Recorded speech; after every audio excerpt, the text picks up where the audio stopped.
Halloween is almost here, so we're giving the homemade treatment to the classic 1931 film, Dracula, and here's how he did it.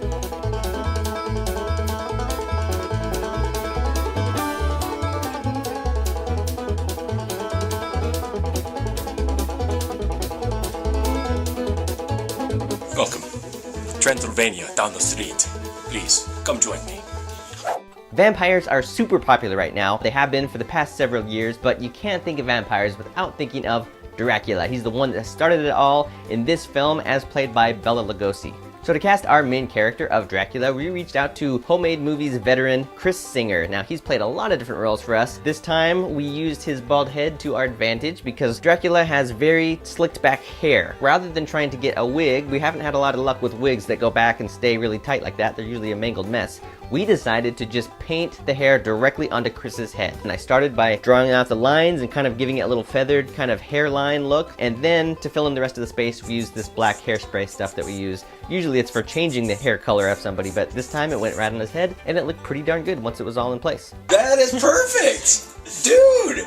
I'm coming over every day! Alright. And then we just had to fill in his eyebrows, and then also he has black lipstick in this. Dracula has sort of that menacing kind of sunken eyes in the shadows, and so we sort of just put a little bit more dark around Chris's eyes. We could actually just do a transplant if you want. Oh yeah, we can do that. Let's go do that real quick. Like half an hour? Let's go do it. Alright. Dracula wears a handful of different costumes in this. They're all variations of the same thing. It's mostly just a white shirt with a white vest and a black suit jacket. Then a few other pieces change out. For instance, he starts out with a white bow tie, and then we've got the collar. This is the classic vampire Dracula collar. Ben made a collar just out of cardboard with tape on it so we could kind of get the bend in it. Give me your neck.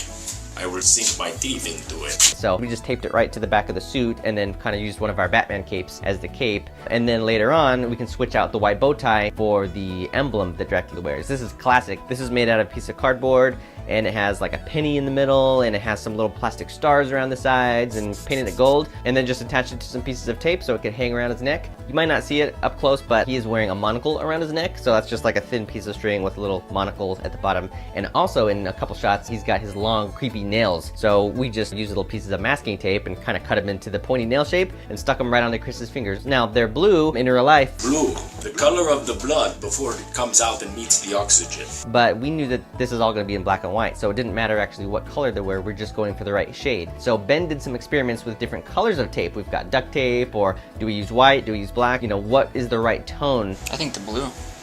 It's interesting shooting in black and white because colors just don't matter. It's really just the shade, and that includes when we're doing the lighting even. You know, we could turn on the bedroom light and it's really warm. Normally that would have a really red-orange look that we wouldn't want, but once you turn it in black and white, it all looks pretty good. So you have a lot more leeway actually, and you just focus on the contrast, on what's light and what's dark, because once it's all black and white, that's all that really matters. Cool. Alright, that's it.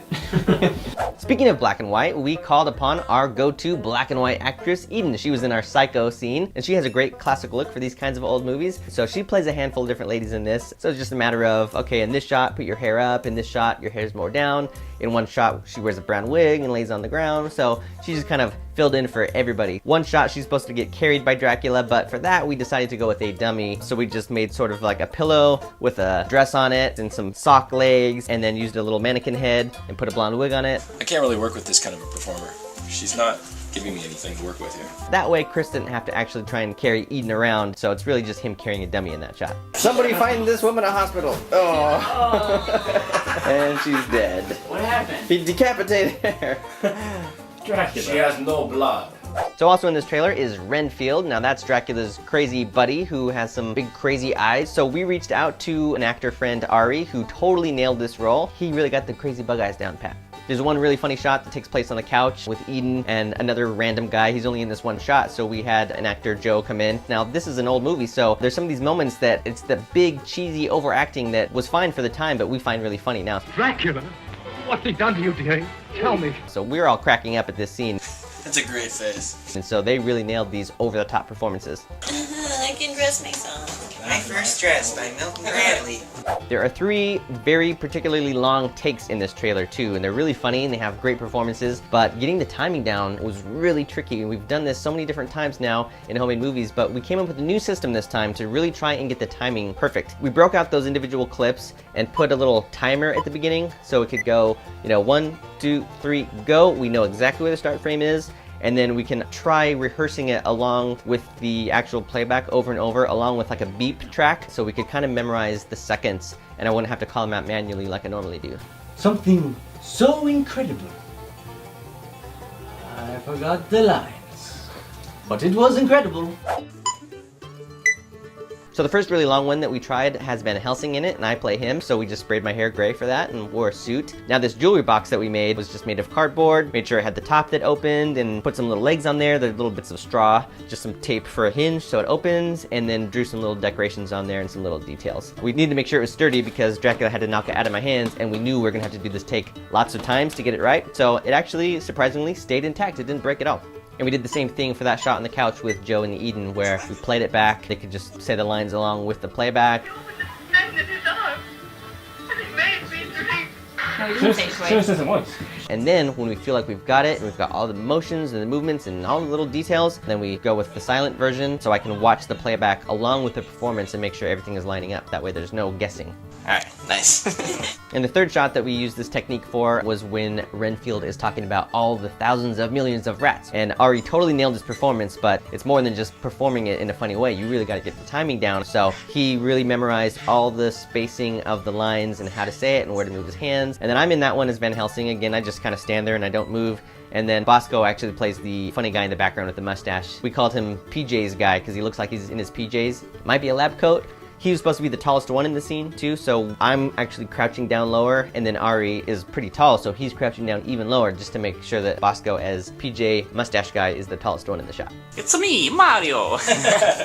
And then there's lots of other miscellaneous shots in this. There's a shot of a bat flying in a window. Instead of making one this time, we thought it would be funny to just get a rubber bat. We ended up going with a stick coming up from the bottom, and we just had to use string and like strap it on because this rubber, like nothing stuck to it. We couldn't even get tape to stick to it, so the wings are just free now, and then we kind of just like shook it up and down, and we shot this in slow motion so that we could like get more motion and more slowness out of the wings. And we just did it in front of my window and put a black sheet outside so it looked dark. There's a shot where a hand comes out of a coffin, and we just used my piano bench, so we kind of put up a black sheet around it kind of as the ground a little bit. There's like a piece of metal with a round handle, so we made that out of cardboard and just taped it to the side. And then Ben just reaches inside the piano bench kind of from the side and kind of tries to stay out of the side of the frame, and then just has his hand coming out at the right moment, and that was it. In one of the shots, Dracula is holding a candle. I am Dracula. So we just decided, instead of trying to use a big real candle, let's make one out of cardboard like we normally do. It's a little safer and easier to work with. So it's just a tube with a big white flame on it, and then kind of some drawn lines that look like the dripping candle wax. But when we shot it, to make it look really bright, we want the flame to be the brightest thing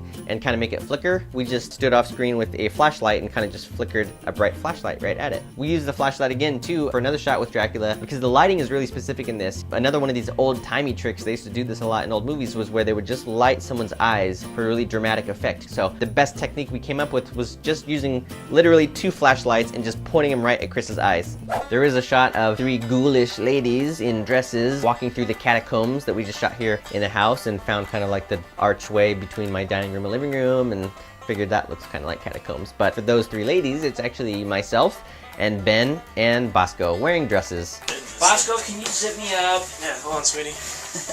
And finally, there's the big stunt guy tumbling slowly downstairs. Actually, the staircase in Ben's house has a very similar layout. Alright, so Ben and Bosco are over at Ben's house because I'm here doing music at home, so I'm FaceTiming with them so I can see the camera setup that they're doing.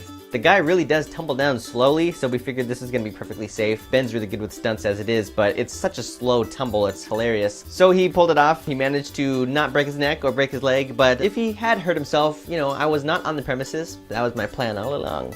This entire trailer takes place in the 4:3 aspect ratio, not the usual wide like you're used to seeing. We did this once before with our homemade Batman and Robin TV intro scene, and we're doing it again here. We wanted to stay true to that size. So in order to make sure we got the composition right on the shots, we just put some little strips of tape on the monitor so that we kind of know where the edges were going to be when we're shooting it. This trailer has a lot of titles on screen. Normally when there's titles, we've done it always in camera, in front of the actors while we're shooting it, and it's always just transparencies in front of the lens that we can see the actors through it and kind of like just move it around, and it gets really complicated and it gets really hard because the transparency is so shiny, so depending on how your lights are, you could get lots of glares and things.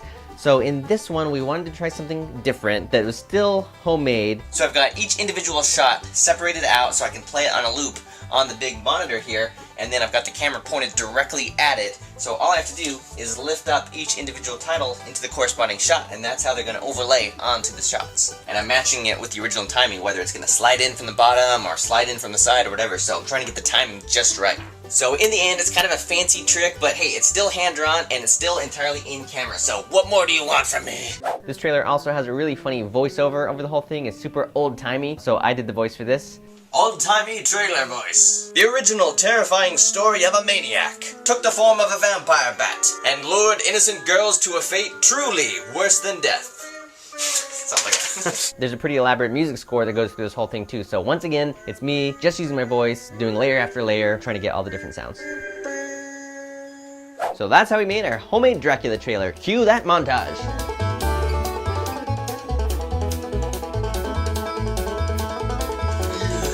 Ah, he's alive! Bounty is the quicker picker-upper. Ah! That's bad! Oh my god, I'm ready for Halloween! Now, don't take it off for a couple weeks. Couple weeks. It's the catacomb dancers, everybody!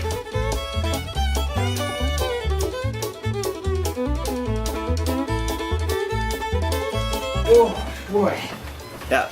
Thank you, Dracula. So my bedroom is laid out pretty much exactly like we need in the shot. We got a lamp, we got a bed. There you go. It is very smoky in here. We have to wait. Let's go! I will make it to your chimney and I will yell down, "Hello, it is Santa Claus. Invite me in. They will be fooled."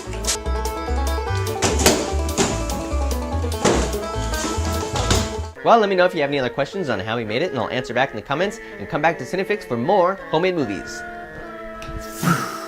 Here I go, as a bat. Oh wait, how do I get out of here?